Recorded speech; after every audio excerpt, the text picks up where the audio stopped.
Okey, Assalamualaikum dan selamat sejahtera. Okey, jadi untuk hari ini kita akan sambung kita punya pembelajaran yang lepas. Jadi untuk hari ini kita masuk bab 2. Okey, bab 2 adalah daya dan gerakan. Okey, dalam daya dan gerakan kita akan lebih tengok pada gerakan lah. Okey, jadi yang pertama sekali adalah gerakan linear. Bila disebut gerakan linear, linear ini merujuk kepada gerakan yang lurus. Okey. Okey, jadi untuk objektif hari ini, apa yang perlu kamu tahu ialah menentukan jarak dan sasaran, laju dan halaju, pecutan dan nyah pecutan. Mungkin kamu dah pernah dengar dalam sains yang kamu dah baca. Jadi untuk fizik kamu akan lebih memahamilah bezakan apa tu jarak dan sasaran, laju dan halaju, pecutan dan nyah pecutan. Kemudian yang kedua, kita akan menyelesaikan masalah gerakan linear dengan menggunakan persamaan gerakan linear. Okey. Okey, yang pertama sekali adalah jarak dan sasaran. Okey, bila disebut jarak dan sasaran ni, dia sebenarnya benda yang sama. Secara theoretically dia benda yang sama. Cuma apa yang membezakannya, okey, jarak adalah panjang lintasan yang dilalui oleh pergerakan satu objek dan dia adalah kuantiti skala.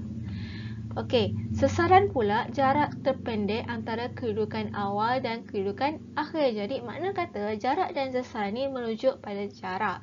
Cuma bila digunakan jarak dan sasaran, kamu kena ingat, jarak adalah panjang pergerakan satu objek. Okey, contoh tengok gambar aja ni. Okey, dia bagi peta daripada Bagan Datoh ke Sungkai. Okey, kalau kita naik kereta, jarak yang dilalui oleh kereta mestilah jarak tu yang boleh ikut guna jalan raya. Takkan kamu potong daripada sini terus ke sini. Tak. Jadi kalau kita naik kereta, kita kena ikut jalan raya. Jadi jalan raya dia dari sini, pusing ke sini, pusing ke sini, sini ke sini. Okey, jadi berapalah? 83 kilometer. Jadi dekat sini, ini 83 adalah jarak. Okey, panjang yang dilalui oleh pergerakan suatu objek. Kereta ni bergerak daripada sini ke sini, sini, lalu sini, ikut sini, pusing sini sampai sini. Okey, itu adalah jarak sebanyak 83. Tetapi kalau sasaran pula, jarak terpendek antara kedudukan awal dan kedudukan akhir. Okey, kedudukan awal kita Bagan Datoh dan kedudukan akhir kita adalah Sungkai. Jadi sasaran ni jarak terpendek, jadi boleh di shortcut. Dalam kata yang senang kata adalah sasaran ni adalah shortcut. Dia tak perlu pusing-pusing-pusing, dia yang gerakan yang lurus. Okey, daripada sini pergi sini, tembak je ke sini. Okey, jadi ini adalah sasaran. Jadi bezakan jarak dan sasaran. Jarak adalah pergerakan bagi suatu objek dan sasaran pula adalah shortcut, jarak terpendek. Dia punya shortcut. Okey, ingat bezakan yang tu je, jarak yang dilalui yang panjang, sasaran yang pendek. Okey, kemudian kita tengok halaju dan pecutan. Okey, untuk halaju ni biasanya kalau kamu naik kereta, dekat dashboard tu ada papan, ada meter kan? Okey, meter yang ditunjukkan oleh kereta ataupun motor tu, itulah halaju. Berapa halaju yang tengah dibawa. Okey, macam mana kita nak bezakan halaju dan pecutan? Okey, halaju ni, bila kamu tengok papan tu, di dashboard meter tu, bacaan tu maintain, tetap tak berubah 50 je contohnya daripada KK ke Kudat. Kereta tu dibawa dengan dia punya jarum meter tu 50 je. Jadi itu adalah halaju seragam. Dia bawa maintain je. Dia tak ada laju, tak ada perlahan. Itu yang kita panggilkan halaju seragam. Atau senang kata kalau kamu naik basikal. Kamu naik basikal dalam keadaan yang relax. Kamu tidak ada yang kayuh laju-laju ataupun yang terlampau perlahan, yang sama saja. Itu adalah halaju seragam. Cuma kita gunakan kereta sebab di kereta ada papan meter. Dekat papan meter tu kalau 20, kalau 50 Daripada kamu bawa daripada KK ke Kudat 50 sahaja bermaksudnya kereta itu adalah hal laju seragam. Tapi kalau macam daripada KK ke Kudat. Sampai daripada KK katakanlah sampai Tuaran 50, tiba-tiba dah sampai KB kamu bawa 60. Makin lama makin naik, meter tu makin lama makin naik. Bila meter laju tu dah berubah, itu bermaksud dia mengalami pecutan. Okey? Ingat dua tu, kalau dia maintain itu adalah hal laju seragam. Seragam ni dia maksudnya dia maintain, tapi kalau dia berubah dia mengalami pecutan. Dan sebenarnya kita ada satu lagi istilah iaitu nyah pecutan. Kalau pecutan, hal laju kamu makin lama makin bertambah. Daripada 50, 60, 70. Itu adalah pecutan. Tapi kalau nyah pecutan, hal laju makin berkurang. 70, 60, 50. Jadi kena bezakan ketiga ini. Kita ada 3 lah. Hal laju, pecutan dan nyah pecutan. Hal laju seragam ialah apabila dia punya bacaan meter tu kekal 50 sepanjang perjalanan. Bila ada pecutan, bermaksud hal laju tu bertambah, makin bertambah. Itu adalah pecutan. Dan apabila hal laju itu berkurang, itu adalah nyah pecutan. Ini adalah rumus. Untuk fizik kamu tak boleh lari daripada rumus. Fizik sangat berkait rapat dengan matematik. Sebenarnya yang tak boleh skor, sebenarnya senang untuk skor fizik kalau kamu punya pengiran kamu. Dan pengiran dia bukan yang susah-susah. Dia ada rumus dan kamu kena tahu guna. Jadi ini yang syllabus untuk topik yang pertama ni kamu akan lebih nampak memahamilah apa itu fizik. Diharapkan kamu bersabarlah. Jadi tadi kita nak tengok kira laju. Untuk kira laju, jarak bahagi masa. Dalam fizik kamu kena ingat dia punya simbol. Laju adalah V. Jarak adalah D. Masa adalah T. Tetap sebab nanti dalam rumus dia tidak akan berubah. Kalau kamu jumpa yang rumus yang pertama, T ni merujuk pada masa, T yang ke bawah-bawah, contohnya ke 10, T itu dah merujuk pada ini. Tidak. Dalam fizik, simbol ini adalah sama. Daripada tingkatan 4 sampai tingkatan 5, kalau kamu jumpa T begini, T ini adalah masa. Tidak akan bertukar. Jadi, daripada tingkatan 4 ni, kamu kena ingat, T kecil ini adalah masa, V ini adalah hal laju akhir. Kalau dia V saja ni, kita tahu itu adalah hal laju. Laju dan hal laju sama. Nampak ni? Ni V laju, hal laju pun V. S merujuk pada sesaran. Dan sini kita ada pecutan. Pecutan dia merujuk pada A. Dan sini adalah hal laju awal, U. Kita tengok balik rumus yang pertama. Rumus yang pertama, kita nak kira laju. Macam mana nak kira laju? Iaitu jarak bahagi masa. D bahagi T. Hal laju, sesaran bahagi masa, S per T.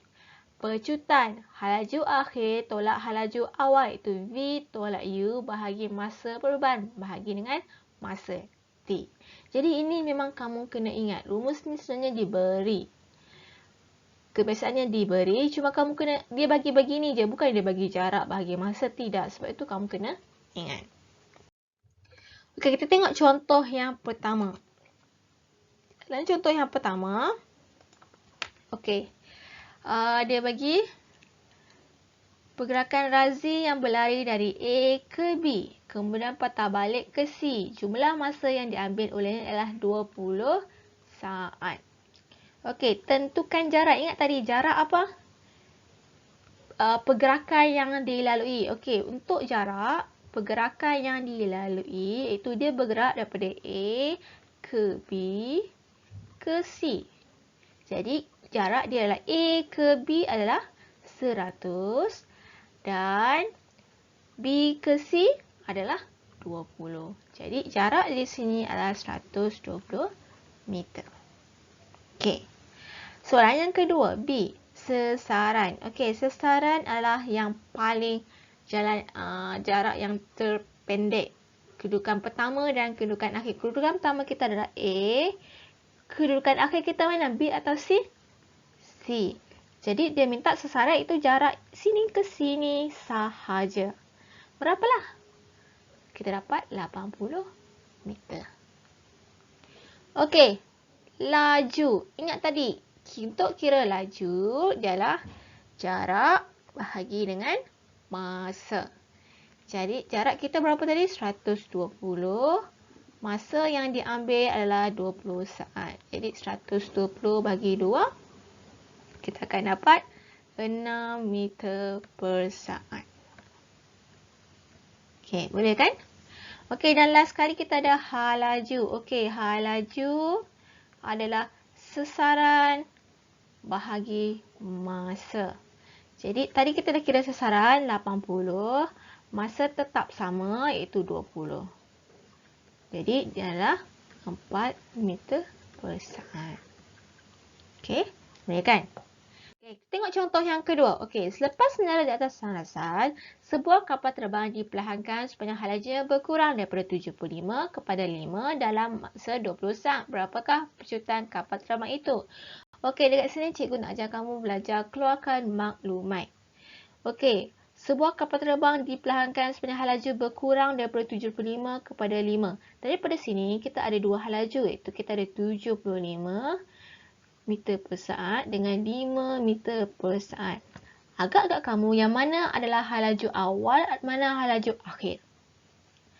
Okey, hal laju awal kita adalah ini 75, hal laju akhir kita adalah ini 5. Kenapa? Sebab dia kata diperlahankan daripada 75 ke 5. Jadi yang mana yang awal? Ini 75, akhir adalah 5. Masa adalah 20 saat. Ingat, T adalah 20. Ini yang kamu kena belajar keluarkan dalam fizik. Kemudian kita nak pecutan adalah A. A adalah V tolak U per T. Jadi kita gantikan nilai 75. V 5 tolak 75 bahagi dengan 20. Jadi ini kita akan dapat aku coba ya.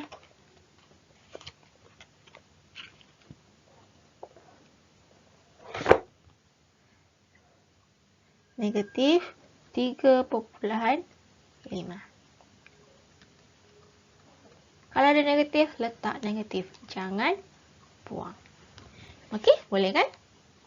Okey, untuk yang seterusnya adalah persamaan gerakan linear. Ini kamu tak ada pilihan lain, memang kamu kena hafal. Okey, setakat ini cikgu tak pasti untuk rumus fizik SPM ada ke tidak, tapi setakat ini yang lama pun tidak ada diberi, cikgu tak pasti yang silabus baru ni. Okey, kita ada 4 rumus ni. S sama dengan 1/2 U tambah VT, V sama dengan U tambah AT, V sama dengan V kuasa 2, U kuasa 2, 2AS, S sama dengan UT tambah 1/2 AT kuasa 2. Keempat-empat ni semua ada U, V, T, S dengan A. Istilah dia tetap sama. Kita tengok macam mana nak guna. Okey, kita lihat contoh yang ketiga. Ketika sebuah kereta lumba melalui trek yang lurus, hal lajunya ialah 40 meter per saat. Selepas 3 saat, kereta lumba tersebut telah mencapai 50 meter per saat. Hitungkan sesaran. Okey, keluarkan dulu maklumat. Dia kata hal lajunya ialah 40. Kita ada hal laju 40. Kemudian selepas 3 saat. 3 saat ini merujuk pada masa. Jadi T kita adalah 3. Kereta lumba tersebut telah mencapai 50. Jadi mana hal laju awal, mana hal laju akhir? U adalah 40, V adalah 50. Hitungkan sesaran. Sesaran apa? S. Ini kamu kena tahu. Sebab tu cikgu kata daripada awal, kamu kena tahulah apa U, V, T, S. Kemudian macam mana nak selesaikan? Okey, tengok ni rumus yang ini. Persamaan yang awal tadi sebelum cikgu tunjuk, cikgu ada di sini. Cari mana persamaan yang ada U, T, V, S. Jangan guna yang tidak ada. Jadi sini U, T, V, S, apa yang tiada? A. Yang mana ada A ni semua kita kena pangkah. Jadi yang mana boleh guna? Ini. S sama dengan 1/2 U tambah VT. Nampak senang, tapi kalau kamu tak dapat keluarkan maklumat ini, kamu tak boleh buat. Jadi gantilah 1/2 U kita adalah 40, V adalah 50, darabkan dengan T. Jadi ini 1/2 90 darab 3. Jadi S kita adalah S kita 45.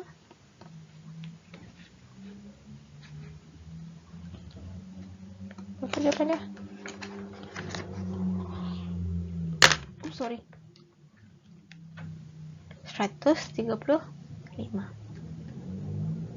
meter. Okey? Okey, contoh yang terakhir sekali.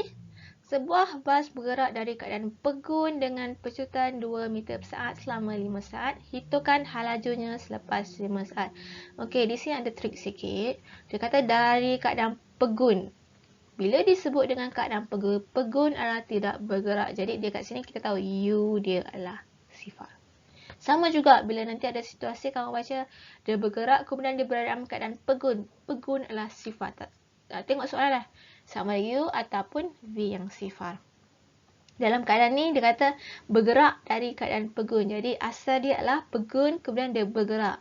Asal dia pegun jadi U adalah sifar. Pecutan dia adalah 2. Jadi pecutan adalah 2. A adalah 2 selama 5 saat. T kita adalah 5. Hitungkan halaju. Halaju apa kita punya simbol? Halaju selepas 5 saat. Jadi kita nak halaju akhir. Kita ada U, A, T, V. Apa yang tak ada kat sini? S kita tidak ada. Jadi tengok sini yang mana ada S ni kita pangkah. Jadi yang mana boleh guna? Ini. V sama dengan U tambah AT. Jadi V kita nak cari. U adalah sifar. Tambah A adalah 2. T adalah 5. V sama dengan ini sifar tambah 10 meter per saat. Okey. Jadi cikgu harap untuk soalan cikgu latihan yang akan cikgu berikan ini nanti, cuba buat perlahan-lahan. Okey, fizik kamu kena faham ekstrak maklumat daripada ayat. Okey, kalau kamu boleh ekstrak, kamu boleh keluarkan begini, kamu takkan ada masalah untuk selesaikan. Okey, jadi cuba untuk buat latihan ya. Okey, itu saja untuk hari ini. Terima kasih.